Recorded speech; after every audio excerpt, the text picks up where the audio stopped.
estimados estudiantes. Bienvenido a una clase más de Ciencias Integradas de décimo. Disculpen que me he conectado un poquito tarde. Fue por el dispositivo que no me funcionó bien. Tuve que cambiar de dispositivo, así que mil disculpas por entrar un poco tarde. En el día de hoy vamos a tratar un tema nuevo, un tema que ustedes vayan estudiándolo porque ya se va a acercar un parcial. También el tema de para que ustedes hagan también sus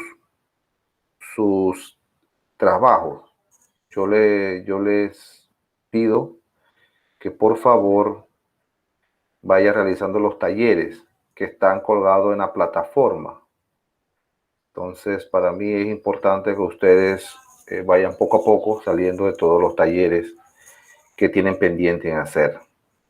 Así que yo les exhorto a todos ustedes que revisen la plataforma, porque en la plataforma están todas las actividades que ustedes tienen que hacer. Por eso les pido muy encarecidamente que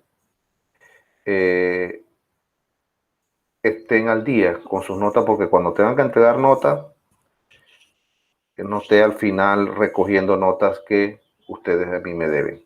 En la plataforma yo nunca pongo restricción en entregar los trabajos. Ustedes todavía pueden tener trabajo, pero hay una fecha límite en que usted puede entregar su trabajo durante el trimestre. Bien, en el tema de hoy, organización y composición de los seres vivos. Vamos a ver cómo está compuesto los seres vivos, cómo ellos se organizan.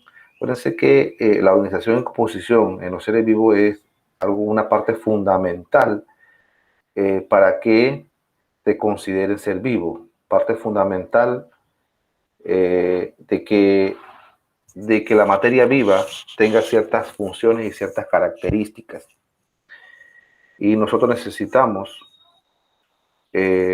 analizar todas esas características, todas esas funciones que los seres vivos realizan dentro de su organismo.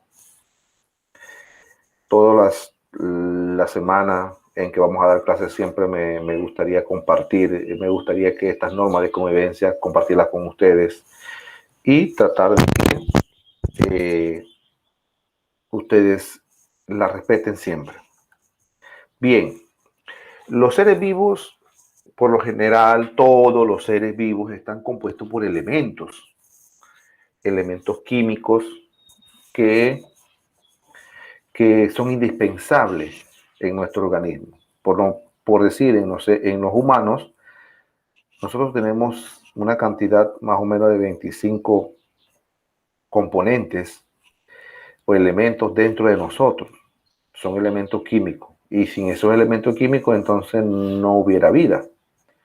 Dice que todos los seres vivos están constituidos cualitativamente y cuantitativamente por los mismos elementos químicos. Vuelvo y repito, y que estos elementos químicos son indispensables. Entonces, de todos los elementos que se hallan en la corteza terrestre, solo unos 25 son los componentes de los seres vivos. Acuérdense que cuando ustedes daban, no sé si han visto lo que es la parte de la tabla periódica, y hay como 120 o 121 elementos químicos, unos naturales, otros sintéticos, otros sólidos, líquidos, gaseosos, pero son los elementos que se encuentran en la corteza terrestre. Pero de esos 121, 25 los componen los seres vivos. Entonces, esos 25 elementos se denominan bioelementos. ¿Por qué bioelementos? Porque son elementos que componen la materia viva. Son los elementos que necesitan los organismos vivos. Entonces, sin estos elementos, nosotros podríamos decir que el organismo no vivirá. Entonces, por eso se llaman bio de vida y elementos que ya sabemos que son elementos químicos, son elementos que se encuentran en la naturaleza o en la corteza terrestre, y ellos son indispensables en nuestro organismo. Entonces, para que algo sea considerado ser vivo, tiene que reunir ciertas características indispensables. Si no reúne esta característica indispensable, entonces no se considera un ser vivo, ¿verdad? Dice, todos los seres vivos se alimentan. La gran mayoría de los seres vivos respiran. Todos los seres vivos se reproducen. Los seres vivos son sensibles. Los seres vivos realizan movimientos. Estos son unas ciertas características que reúne los seres que reúne para que se considere un ser vivo. Una característica de esta que no esté presente, entonces no se considera un ser vivo, ¿verdad? Los seres vivos tienen que alimentarse, tienen que nutrirse de los nutrientes necesarios que él necesita. Los seres vivos necesitan respirar. ¿Qué necesitan respirar? Oxígeno. Ellos necesitan otros que no respiran oxígeno, pero ellos respiran de todas maneras otros elementos indispensables para que ellos sigan vivos. Todos los seres vivos tienen que reproducirse. Al final ellos tienen que dejar una descendencia, porque si no se extinguirían. Los seres vivos dicen que son sensibles. ¿Por qué? Porque ellos son sensibles a cambios bruscos en el ambiente. Podemos decir la temperatura, la humedad. Entonces ellos son sensibles a todo esto. Y los seres vivos se movilizan, tienen movimiento, realizan ciertos movimientos. En las bacterias se mueven, las bacterias se reproducen, las bacterias se alimentan, las bacterias respiran. Un animal, un mamífero también hace todas las características, un organismo de los protozoarios también tiene que hacer todas las características. Por eso que esos 5 grupos o los 5 reinos son considerados seres vivos. Los 5 reinos fundados que ustedes conocen: reino animal, reino vegetal, reino protista, reino monera, reino fungi, todos ellos entran en un grupo que se llaman seres vivos, porque todos ellos realizan estas funciones, tienen estas características que son indispensables en los seres vivos. Cuando estamos en primaria, siempre la maestra nos dice, bueno, las características de los seres vivos: nacen, crecen, se reproducen y mueren. Por lo general, siempre la maestra nos va a decir eso, porque ella nos está llevando a que para que se consideren seres vivos, tienen que realizar todas esas características y también tienen que tener estas características y también tienen que realizar ciertas funciones. ¿Y cuáles son esas funciones? La función de nutrirse, la función de relación con otros seres vivos, la función de reproducción, porque la reproducción es que garantiza que las especies no mueran, que las especies no se extingan, garantiza de que yo puedo dejar mi descendencia. Entonces, por eso que es indispensable, es una parte fundamental, una función importante dentro de los seres vivos, lo que se llama reproducción, porque es allí donde ellos dejan su descendencia y permiten que al final esa especie se extinga. Entonces, por eso es importante conocer las funciones, conocer la característica a la cual se considera un ser vivo. Usted tiene una roca. La roca no nace, la roca nace, tienen un periodo de nacimiento, pero no crecen, no se alimentan. Una roca no se reproduce, entonces, son elementos no vivos. Entonces ellos no se consideran ser vivos porque no reúnen esas características. La pregunta, y ustedes dirán en un momento dado, pero entonces, ¿dónde viene la roca? ¿De dónde sale esa roca? Bueno, las rocas son rocas de los volcanes. Ellas nacen a través de los volcanes, a través de las erupciones volcánicas. Pasan por periodos tiempos largos y ellos van cambiando su forma, pero eso es porque las condiciones atmosféricas permiten que esa roca cambie en tantos años. Pero igual, no, entonces ella jamás se va a reproducir, ella jamás va a alimentarse, porque ellos no son considerados seres vivos, porque no reúnen esta característica y no realizan tampoco estas funciones vitales. Entonces, ¿cuál es la característica una por una que los seres vivos realizan? ¿Qué ellas tienen? Bueno, ellas tienen por una organización, una complejidad. ¿Y cuál es esa organización? La organización celular. Todos los seres vivos están organizados por células. Entonces, ¿qué es la célula? La célula es una unidad estructural anatómica y fisiológica de todos los seres vivos. La célula es el resultado de una organización de todo un organismo vivo. Entonces, dependiendo de la cantidad de células que tiene el organismo, podemos decir que los organismos son unicelulares o multicelulares o pluricelulares. Tienen muchas otras células. Los organismos unicelulares solamente tienen una sola célula y los organismos pluricelulares tienen miles y miles, más de una célula. Entonces se le llama organismos multicelulares. Entonces, dependiendo de la complejidad del organismo, podemos decir que hay organismos eucarióticos y que hay organismos procarióticos.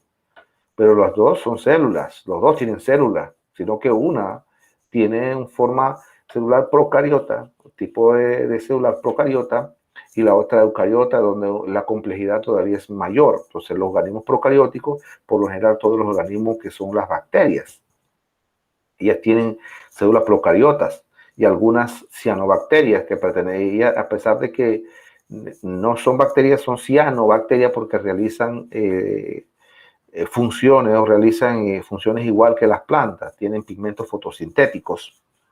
Entonces, y mientras que las eucariotas son todos los demás organismos que tienen ya este tipo de células.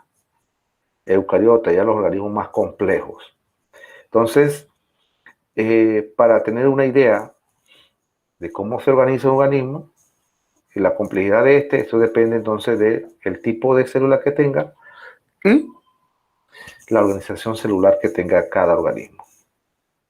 Hay organismos que también tienen una sola célula, las bacterias, una sola célula, y es un organismo vivo. Y entonces realiza todas las funciones de los seres vivos, ya se alimentan, ya se reproducen, todas las características y funciones que pueda hacer un ser vivo. Entonces, por eso es importante conocer la organización y complejidad de todos los organismos. Acuérdense que la célula es la unidad estructural y funcional de todo ser vivo. Si un organismo no tiene célula, no se considera entonces un ser vivo.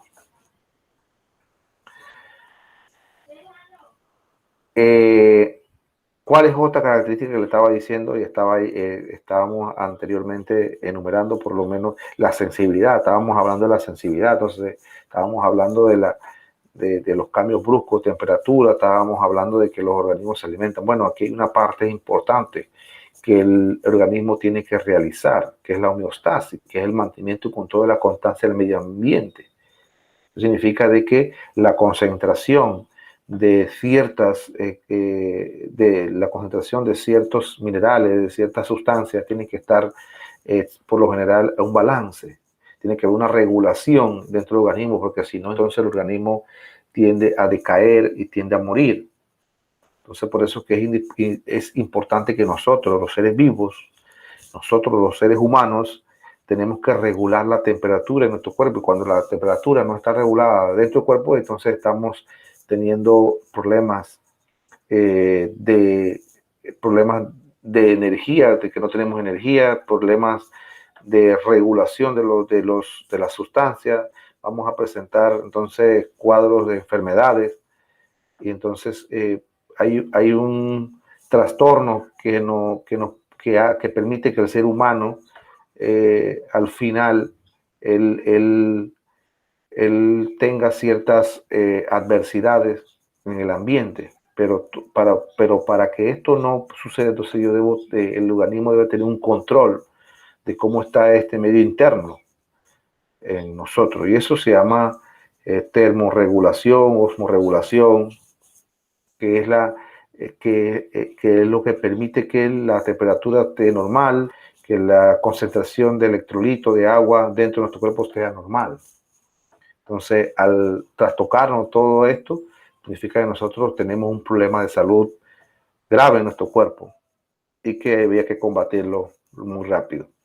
Por eso que la homeostasis es una de las características también muy indispensables de los seres vivos. Otra característica que es muy importante, que es la nutrición, entra dentro de lo que se llama metabolismo. Entonces, el metabolismo no es más que un conjunto de reacciones que ocurren dentro de la célula. Cómo la célula va a obtener energía a través de reacciones que ella realiza dentro de ella. Entonces, es importante de que estas reacciones se hagan porque asimismo es también importante la obtención de energía que yo voy a obtener al final de todo el proceso químico de esas reacciones. Entonces, la célula necesita alimentarse, la célula necesita realizar esas reacciones y esos procesos físico-químicos ocurren dentro de ella para poder ella obtener la cantidad de energía necesaria. Entonces, dentro del metabolismo hay dos formas en la cual la célula pueda ella nutrirse o pueda ella obtener energía. Y una es catabolismo y la otra es anabolismo. Pero dentro del catabolismo no es más que la función de reducir, desdoblar sustancias que entran dentro de la célula y liberando energía. Si hay una sustancia muy compleja, pero yo necesito ciertos elementos de esa sustancia, lo que hace la célula es que ella va a desdoblar esa sustancia para obtener lo que yo necesito de esa sustancia. Entonces, la reacción que sucede ahí es un catabolismo. Entonces la célula desdobla la sustancia y la convierte entonces en una sustancia que yo necesito al final, que es el producto.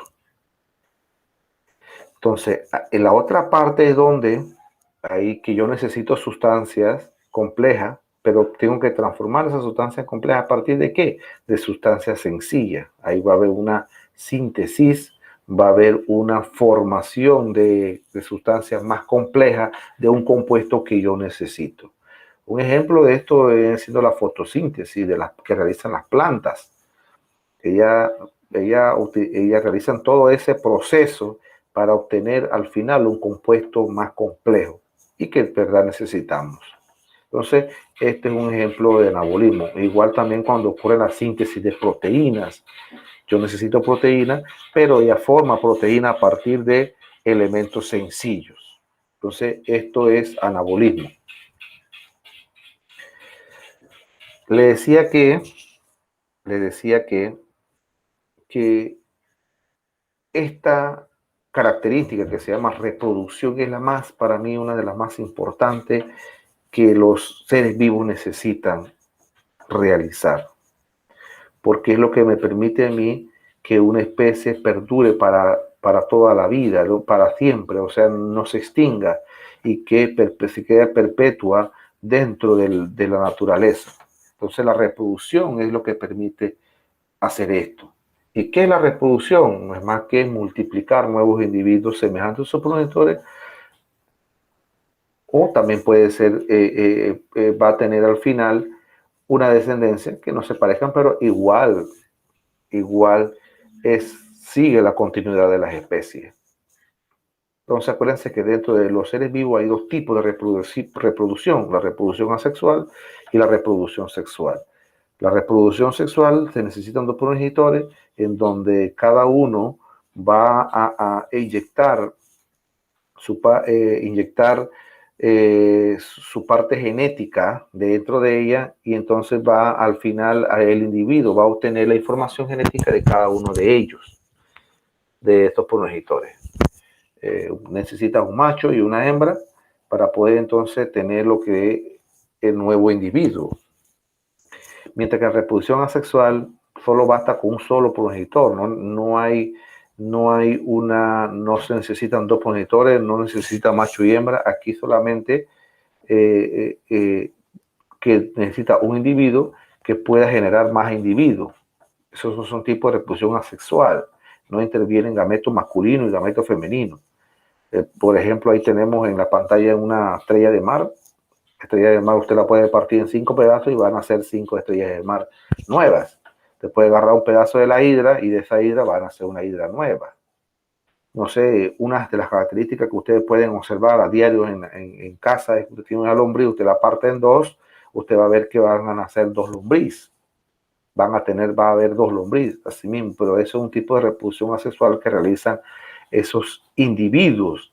Y esa reproducción asexual dentro de la estrella de mar, de la lombriz, se llaman unos de la hidra es por gemación, la lombriz de tierra es por fragmentación, igual que la estrella de mar, en donde yo puedo tener un pedazo de ese individuo y se va a obtener al final otro individuo semejante al primero. Igual también pasa en las plantas. En las plantas pasa igual. Hay reproducción asexual y también hay reproducción sexual. Entonces, por eso que la perpetuidad de una especie dentro de un ecosistema permite que los organismos se reproduzcan. Otra característica es el crecimiento y desarrollo. Claro, el individuo nace, no se va a quedar igual para toda la vida pequeño. Él necesita crecer, él necesita desarrollarse. Entonces, para poder el organismo tener esta característica, él va a alimentarse, va a obtener energía, alimentos, nutrientes que va a necesitar para poder hacer esta función de crecimiento y desarrollo al final.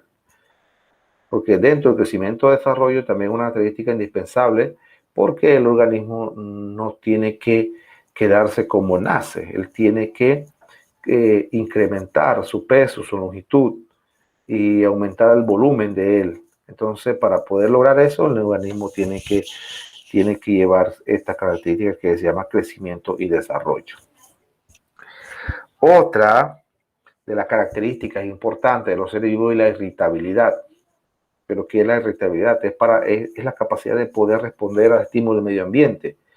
Ejemplo, la luz, la temperatura, la sanidad, que es importante porque el organismo necesita detectar todos esos estímulos que obtiene. Por eso que es importante que ustedes conozcan que todo esto el organismo puede a detectar esos cambios bruscos que ocurren dentro de su ambiente, para poder entonces, ¿qué? Para poder entonces él adaptarse a esos cambios. Entonces, ¿y qué es la adaptación? Que es la otra característica, que es el proceso por que una especie se acomoda, se adapta al medio donde vive y logra sobrevivir. Por ejemplo, nosotros los humanos ahorita mismo vivimos en un clima que es un clima tropical. Siempre va a haber variaciones de sol, lluvia. Entonces, usted se va para un país de estos frío, por decir Canadá, un país frío, Argentina al final, allá en la punta allá del cono sur. Entonces, ahí para allá usted va a sentir que su cuerpo va a cambiar o el cuerpo va a detectar. Y el cuerpo al final tiene que adaptarse a ese medio. Claro, no va a ser de hoy para mañana, tienen que pasar ciertos días para que ese organismo se adapte. Todos los seres vivos realizan esto. Entonces, es un ejemplo que ustedes ven a diario. Si ustedes se van a vivir a Canadá, van a sentir mucho frío, al final se van a enfermar, va a pasar por tantos va a pasar por tantas peripecias, pero al final su cuerpo tiene que adaptarse. Si no se adapta, entonces usted tiene que volver a regresar al medio en que usted vive. Y si usted no logra regresar, entonces usted puede morir, no puede sobrevivir. Entonces significa de que usted no se adaptó a ese medio. Entonces es una característica de todos los seres vivos que tienen que hacer para poder él sobrevivir. Entonces, así mismo pasa en las especies menores. Ellos tienen que adaptarse a esos cambios para poder que ellos sobrevivan. Entonces, al adaptarse a esos cambios, eso me garantiza a mí que la especie pueda seguir, pueda sobrevivir y no pueda extinguirse. Entonces es una de las características que de repente nosotros tenemos que saber que todos los seres vivos la van a realizar en un momento. Por eso que ustedes ven que muchas especies migran a esos lugares y no van a encontrar las características de ese ambiente, van a encontrar otra característica donde ellos estaban acostumbrados a hacer, pero para poder ellos sobrevivir tienen que lamentablemente adaptarse a esas características que tiene ese medio. Entonces es importante conocer que esta característica es indispensable también dentro de un ecosistema. Entonces, pero cuando hablamos nosotros de las características de los seres vivos, estamos hablando de todas esas características en donde el ser vivo tiene que hacer, el ser vivo va a responder, donde el ser vivo va a realizar para que se considere un ser vivo. Entonces, ahora viene lo que es la organización biológica de los seres vivos, que es otra cosa más, es que cómo ese ser vivo, él está organizado biológicamente. Entonces, hay tres tipos de organización. Entonces, podemos decir que la organización biológica de los seres vivos, podemos hablar que tenemos una organización química, organización biológica y una organización ambiental. Y entonces, esta organización, todos los seres vivos van a estar inmersos en ella. Entonces, cuando estamos hablando de la organización química de los seres vivos, estamos hablando entonces de la parte elemental, que los seres vivos están organizados por átomos, por moléculas. Entonces, cuando estamos hablando de eso, estamos hablando de pura organización química. Ya cuando pasa de célula hacia la organización más grande, que es del sistema y el organismo en sí, entonces estamos hablando de organización biológica, que es cómo está nuestro organismo organizado internamente.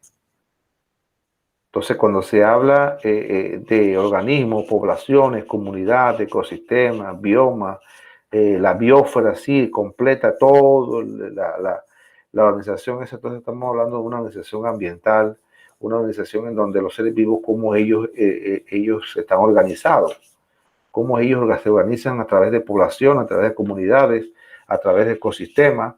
Entonces ya ahí no vamos a hablar del organismo interno, sino el comportamiento de él. Entonces, ahí sí hablamos de la organización no biológica, sino la organización ambiental o ecológica, porque ya no habla de cómo está constituido internamente, sino del comportamiento de él. Entonces, por eso que nosotros los organismos somos complejos. Estamos organizados químicamente por átomos y moléculas, que son cosas inanimadas, no tienen vida, y después entonces para pasar después a una organización claramente de sistema biológico, en donde estamos organizados después por células, por tejido, por órganos, por sistema. Entonces, para después pasar en cómo nosotros, los seres vivos, nos comportamos dentro de la biosfera, dentro del ambiente, cómo nosotros estamos organizados a través de población, a través de comunidades, a través de ecosistemas. Entonces, vieron que los organismos nosotros somos complejos de estudiar y que la verdad para entender mucho sobre los organismos o los seres vivos en sí, hay que estudiar mucho. ¿Por qué el comportamiento? ¿A qué se debe todo esto? Todo esto, todo este comportamiento, toda esta estructura, toda esta composición que los seres vivos están organizados, eso se debe a que nosotros partimos de un ancestro en común, nosotros partimos de algo que nos mantiene aferrados a ello. Entonces, la organización biológica sería la organización química, la organización biológica y la organización ecológica. Toda entra dentro de los seres vivos. Y todos los organismos están organizados de esa forma. ¿Ya? Vamos a tener un ejemplo. Una bacteria no llegaría a ser las bacterias son células, ¿no? Pero ellas no tienen tejido, ellas no tienen órganos, no tienen sistema, pero ellas sí se pueden compartir entre ellas y tener una comunidad de bacterias. Pero entonces ellas también ellas son moléculas, tienen átomos dentro y está organizado por elementos químicos. Entonces, si vamos a buscar un animal, o un perro, o un gato, va a pasar por todos estos niveles hasta llegar hasta la población, comunidad. Igual ellas pertenecen, los animales estos domésticos pertenecen dentro de un ecosistema, porque a pesar de que ellos viven en casa, está en un ecosistema, ¿no?, terrestre. Así que es importante conocer cómo están los organismos, los seres vivos organizados dentro de la naturaleza. Bien, hasta aquí la clase esta de la organización biológica de los seres vivos. Aquí es las características de los seres vivos. Es para tener una comprensión más cómo ellos están, cuáles son las características y cómo ellos están organizados dentro de la naturaleza. Entonces pasamos a lo que es el taller. En la página 24 y en la página 25 del módulo, ustedes van a encontrar unos tallercitos que están allí. Ahí porque son como 3 partes. Entonces ustedes me van a realizar esos talleres. Yo lo voy a de todas maneras a colgar en la plataforma para que ustedes se acuerden y puedan ustedes realizar estos talleres. Les quería decir también o compartir que hasta aquí, porque van tres presentaciones, hasta aquí va a haber un parcial la próxima semana. Estén pendientes en ustedes en observar entonces cuáles son las actividades que yo voy subiendo en la plataforma, porque dentro de ellas están, yo voy a siempre plasmar la parte que nos compete realizar. Entonces es importante que ustedes vayan realizando todas esas talleres en su computadora, o no sé si no lo realizan ustedes en taller, y vayan entregando para obtener su calificación. Bueno, hasta aquí la clase del día de hoy. Entonces nos estaremos viendo la próxima semana, si Dios nos permite, a las 8 de la mañana. Hoy tuve problemas con el internet, pero bueno, esperemos que la próxima semana no tenga ya estos problemitas, y entonces sí, vamos a empezar un poquito más temprano.